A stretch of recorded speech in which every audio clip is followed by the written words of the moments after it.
ప్రభు అయిన యేసుక్రీస్తు పేరిట కూడి వచ్చిన నా ప్రియమైన దేవుని సంగమా, ఆ విధంగా ఈ ఉదయకాల శుభోదయ వాగ్దానం గురించి వేచి ఉన్న ప్రియ దేవుని సంగమా, ప్రభు అయిన యేసుక్రీస్తు పేరిట వందనాలు తెలియజేస్తున్నాం. ఈ దినమందు ఈ ఉదయకాల సమయంలో మరొక శుభదినమందు ప్రభుని మనమందరం కలుసుకోవటానికి అనుగ్రహించిన కృపను బట్టి దేవుని నామానికి మహిమ కలుగునుగాక. ఈ దినము దేవుని యొక్క గ్రంథంలో నుండి ఒక వాగ్దానాన్ని మనం ధ్యానం చేద్దాం, కొన్ని మాటలు తెలుసుకుందాం. యోహాను సువార్త 15వ అధ్యాయం 8వ వచనంలో ఒక మాట రాయబడి ఉంటుంది. అదేమనగా, మీరు బహుగా ఫలించుట వలన నా తండ్రి మహిమపరచబడును, ఇందువలన మీరు నా శిశువులు అనబడుదురు అనే మాట దేవుని వాక్యం సెలవిస్తుంది. కాబట్టి ఉదయకాల సమయంలో మరొకసారి దేవుని యొక్క దీవెనల ద్వారా మరొక వాగ్దానాన్ని మీ ముందుకు తీసుకురావడానికి దేవుడు ఇచ్చిన కృపను బట్టి దేవుని నామానికి మహిమ కలుగునుగాక. మరలా చదువుకుదాం, చూడండి. యోహాను సువార్త 15వ అధ్యాయం 8వ వచనం, మీరు బహుగా ఫలించుట వలన నా తండ్రి మహిమపరచబడును అనే మాట దేవుడు శుభదినమందు మనకు తెలియజేస్తున్నాడు.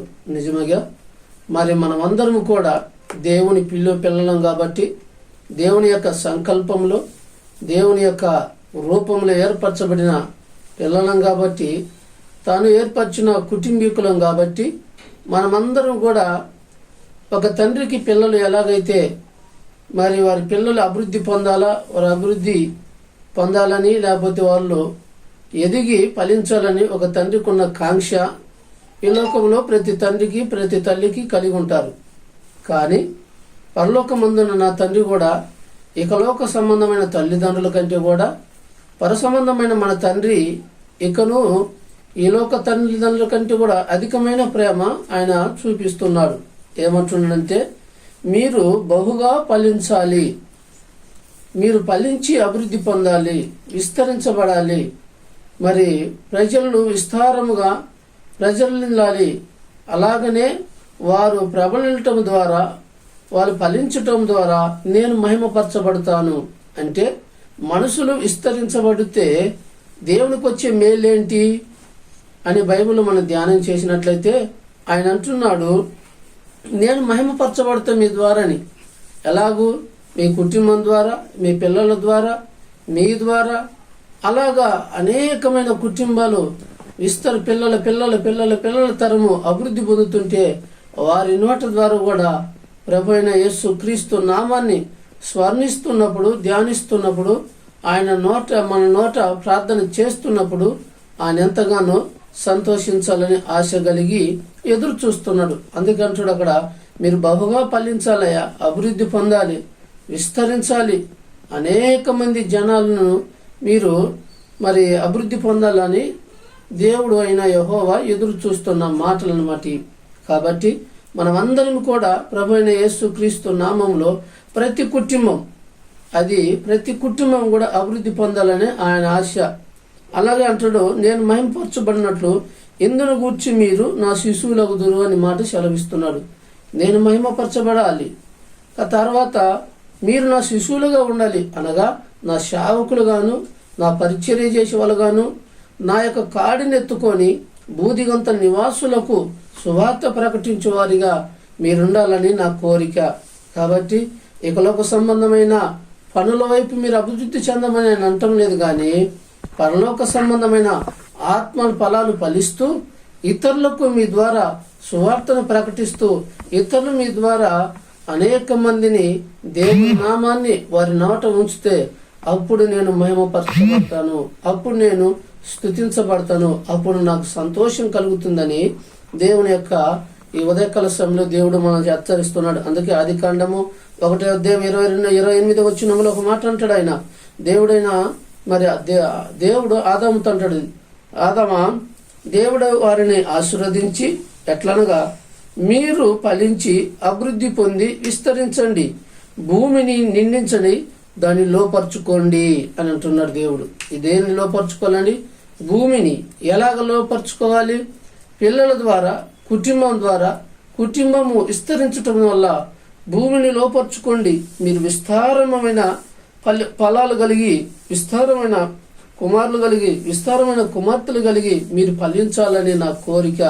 మీరు అభివృద్ధి పొందాలని నా ఆలోచన. మీరు భూలోకంలో విస్తారమైన దీవెనలతో నింపబడాలని నా ఆలోచన.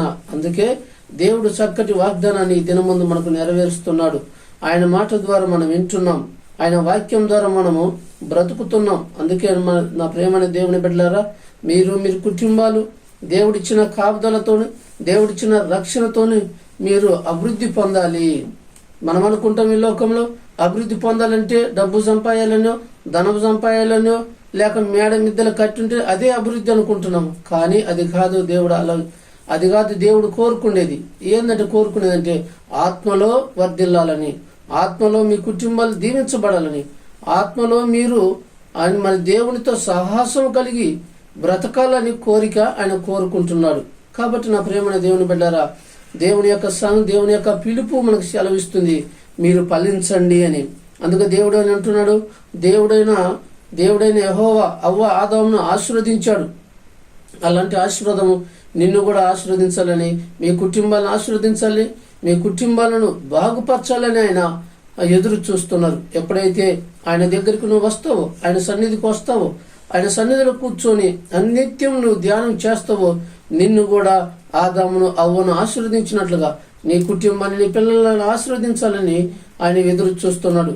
కానీ మనం అభివృద్ధి పొందాలనుకుంటున్నాము, కానీ అభివృద్ధి పొందలేకపోతున్నాం. దేనివల్ల మనం అభివృద్ధి పొందలేకపోతున్నాం? దేనివల్ల మనము దేవునిలో అభివృద్ధి పొందలేకపోతున్నాం? విశ్వాసంలో అభివృద్ధి పొందలేకపోతున్నామా? లేకపోతే భక్తిలో అభివృద్ధి పొందలేకపోతున్నామా? లేకపోతే కుటుంబంలో అభివృద్ధి పొందలేకపోతున్నామా? లేకపోతే మన కుటుంబం ఎందుకు పైకి ఎదుగుదల లేకుండా పోతుంది అనేది మనం కూడా గ్రహించాలి. దేవుడైతే ఒకటే మాట ఆజ్ఞాపించాడు, మీరు బహుగా ఫలించాలంటున్నాడు. రెండోదిగా మీరు అభివృద్ధి పొందాలంటున్నాడు. కానీ మనిషి ఈ రెండింటిని పోగొట్టుకొని అభివృద్ధి చెందలేకపోతున్నాడు. దేనికి అభివృద్ధి చెందలేకపోతున్నాడు అనేది కూడా బైబిల్ సెలవిస్తుంది. ఎవడైనను నా యందు నిలిచి ఉండని ఎడలా అనే మాట దేవుని వాక్యం యోహాను సువార్తలో ఆ మాట రాయబడింది. 15వ అధ్యాయము 6వ వచనంలో ఆ మాట రాయబడింది. ఎవడైనను నా యందు నిలిచి ఉండని ఎడలా వాడు అభివృద్ధి పొందలేడని. దేవుని యందు ఉన్న కుటుంబం, దేవుని యందు ఉన్న కుటుంబీకులు, దేవునితో కట్టబడిన కుటుంబం మాత్రమే అభివృద్ధి పొందుతుంది. అయితే ఈ లోకంలో మనం అనుకోవచ్చు, మన కళ్ళ ముందు అనేక మంది అభివృద్ధి పొందుతున్నారు. అనేక మంది దేవుని ఎరగని కుటుంబం, ఐశ్వర్యము, బంగారము, ఎండి, ఇటువంటి వాటన్నిటితో వాళ్ళు ఎదుగుతూ అభివృద్ధి పొందుతున్నారే. ప్రభు నమ్ముకున్న కుటుంబాలు ఇక్కడనే ఉన్నాయి, వారికి ఏది లేదు, వారు చూడటానికి నిరుపేదలుగా ఉన్నారే అని మీరు అనుకోవచ్చు. కానీ వారి ఇకలోక సంబంధమైన ఎదుగుదల లేకపోయినా పర సంబంధమైన ఎదుగుదల దేవుడు వారికి అనుగ్రహిస్తున్నారు. పర సంబంధమైన దీవెనలు వారికి అనుగ్రహిస్తున్నారు. ఈ లోకంలో ఏది లేకపోయినా పరలోకంలో వారు గొప్పవారుగా ఉంటున్నారు. పరలోకంలో వాళ్ళు ఆస్తికర్లుగా ఉంటున్నారు. పరలోకంలో ధనికర్తలుగా ఉంటున్నారు. పరలోకంలో నిత్య జీవానికి వారసులమైన పిల్లలుగా, కుటుంబాలుగా వర్ధిల్లుతున్నారు. ఈ లోకంలో శారీరకంగా ఏది ఎదగలేకపోయినా కానీ ఆత్మీయతలో వారు వర్ధిల్లుతున్నారు. అందుకే దేవుడు చక్కటి వాగ్దానాన్ని ఈ దినం ముందు మనకు తెలియజేస్తున్నాయి మాటలు. మీరు బహుగా ఫలించాలి. దేంట్లో ఫలించాలంటే విశ్వాసములోను, ప్రేమలోను, వాక్యములోను, ప్రతి విషయంలో దేవుని యొక్క కృపలో మనం వర్ధిల్లుచుంటే ఆయన మనల్ని చూసి ఆనందించే దేవుడుగా ఉన్నాడు. మనల్ని చూసి ఆయన సంతోషించుగా దేవుడుగా ఉన్నాడు. అందుకని ఈ లోకపరంగా చూస్తే దేవుని బిడ్డలు పెద్దగా మీకు విస్తారంగా అభివృద్ధి పొందినట్లు కానరారేమో, కానీ స్పిరిచువల్గా అభివృద్ధి మనుషులు వారు అభివృద్ధి చెందుతుంటారు. కాబట్టి ఈ లోకంలో పోగొట్టుకున్న పరలోకమందు వారు సంపాదించుకునే శక్తి దేవుడికి వారికి అనుగ్రహించారు. ఇక లోకంలో సంపాదించిన వారు అంతలో కనబడి అంతలో మాయమైపోయే ఈ లోకాన్ని వదిలిపెట్టే ప్రతి విధమైన డబ్బు ఇక్కడ కాదు మనం సమకూర్చుకోవాల్సింది. అభివృద్ధి అనేది పరలోకంలో ఉంటుంది. అభివృద్ధి అనేది నిత్య జీవంలో, నిత్య పరలోకంలో దినదినము ఆయన సన్నిధిలో అభివృద్ధి పొందుతుంటాం. అందుకే అభివృద్ధి పొందటానికి కారణం ఏంటంటే అభివృద్ధి లేక ఆగిపోయిన వారు, అభివృద్ధి లేక క్షీణించిపోయారు, అభివృద్ధి లేక దినదినం దిగజారిపోయిన దేనికంటే దేవునితో అంటుకట్టడం లేదు, దేవునితో కలిసి తిరగటం లేదు. కాబట్టి దేవునితో కలిసి బ్రతకటం లేదు. కాబట్టి వారి జీవితంలో అభివృద్ధి లేకుండా పోతుంది, వారి పిల్లల జీవితంలో అభివృద్ధి లేకుండా పోతుంది. కాబట్టి మరి ప్రతి విధమైన ప్రణాళిక కలిగి దేవుని యొక్క సంఘములో మనమందరం కూడా, నీవు నేను కూడా దేవునితో సంబంధం కలిగి మరి దేవునితో అంటగట్టబడినట్లయితే అభివృద్ధి పొందుతాము అనే ఈ వాక్యాన్ని మనం నేర్చుకుంటూ, ప్రతి విధమైన వారు కూడా చూస్తున్న నీవు నేను కూడా ప్రతి ఒక్కరూ కూడా దేవుడు ఆశించే విధంగా ఫలించి అభివృద్ధి పొంది ఆయనను నిత్య జీవంతో దేవుని మహిమపరచాలని ప్రభువైన యేసుక్రీస్తు పేరిట మీకు తెలియజేస్తున్నాం. తల్ల వంచండి, ప్రార్థన చేసుకుందాం. పరిశుద్ధుడా, నీ పాదాలకు స్తోత్రాలు చెల్లిస్తున్నాం. ఇదిగో ప్రభా, మీరు మా ద్వారా ఆశించిన తండ్రి, మేము బహుగా తండ్రి విస్తరించాలని, మేము బహుగా తండ్రి దీవించబడాలని మీ కోరిక మా పట్ల ఉన్నందుకు నీకు స్తోత్రాలు చెల్లిస్తున్నాం. ఈ మాటలైన మీ బిడ్డలను దీవించండి. వారి కుటుంబాలను తండ్రి బహుగా విస్తరించడానికి, బహుగా ఫలించడానికి నీ ఆత్మీయ జీవితంలో తండ్రి ప్రతి కుటుంబం కట్టబడటకు సహాయం దయచేయమని ఈ మాటలైన నీ బిడ్డలను ప్రతి ఒక్కరిని తండ్రి ఆత్మీయతలు వర్ధల చేసి సకల విధమైన ఆశీర్వాదాలను బిడ్డలకు అనుగ్రహించమని యేసునామమున స్తుతించి అడిగి వేడుకుంటున్నాం తండ్రి. ఆమేన్, ఆమేన్. మీ అందరికీ ప్రభువైన యేసుక్రీస్తు పేరిట వందనాలు. God bless you. దేవుడు మిమ్మల్ని దీవించును గాక.